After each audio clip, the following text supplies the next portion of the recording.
Chapter 5. The Lord spoke to Moses, saying, Command the children of Israel that they put out of the camp every leper, and every one who has an issue, and whoever is unclean by the dead.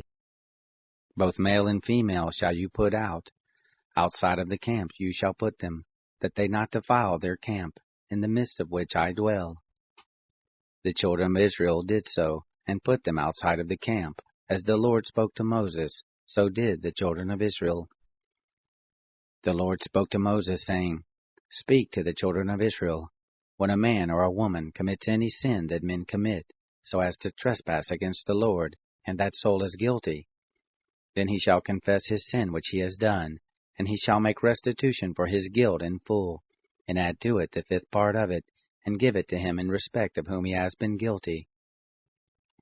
But if the man has no kinsman to whom restitution may be made for the guilt, the restitution for guilt which is made to the Lord shall be the priest, besides the ram of the atonement, by which atonement shall be made for him.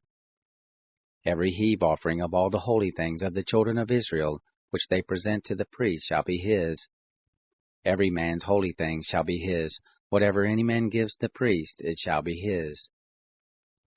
The Lord spoke to Moses, saying, Speak to the children of Israel, and tell them, If any man's wife goes astray and is unfaithful to him, and a man lies with her carnally, and it is hidden from the eyes of her husband, and is kept secret, and she is defiled, and there is no witness against her, and she isn't caught in the act, and the spirit of jealousy comes on him, and he is jealous of his wife, and she is defiled, or if the spirit of jealousy comes on him, and he is jealous of his wife, and she isn't defiled, then the man shall bring his wife to the priest, and shall bring her offering for her, the 10th part of an ephah of barley meal.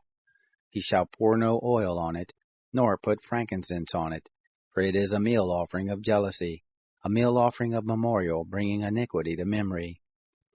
The priest shall bring her near, and set her before the Lord. And the priest shall take holy water in an earthen vessel, and of the dust that is on the floor of the tabernacle the priest shall take, and put it into the water. The priest shall set the woman before the Lord, and let the hair of the woman's head go loose, and put the meal offering of memorial in her hands, which is the meal offering of jealousy. The priest shall have in his hand the water of bitterness that brings a curse.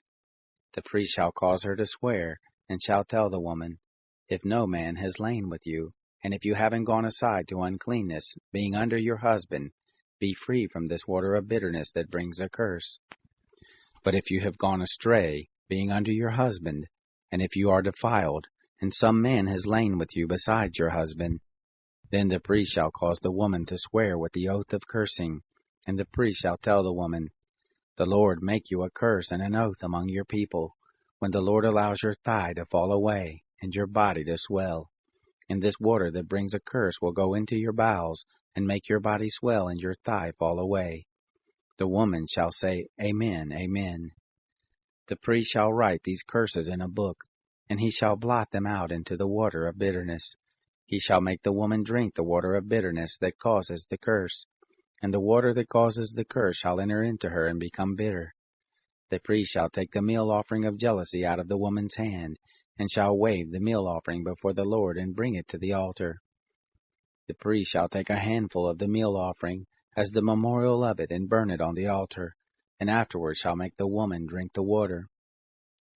When he has made her drink the water, then it shall happen, if she is defiled, and has committed a trespass against her husband, that the water that causes the curse will enter into her, and become bitter, and her body will swell, and her thigh will fall away, and the woman will be a curse among her people. If the woman isn't defiled, but is clean, then she shall be free, and shall conceive a child. This is the law of jealousy, when a wife, being under her husband, goes astray and is defiled, or when the spirit of jealousy comes on a man, and he is jealous of his wife.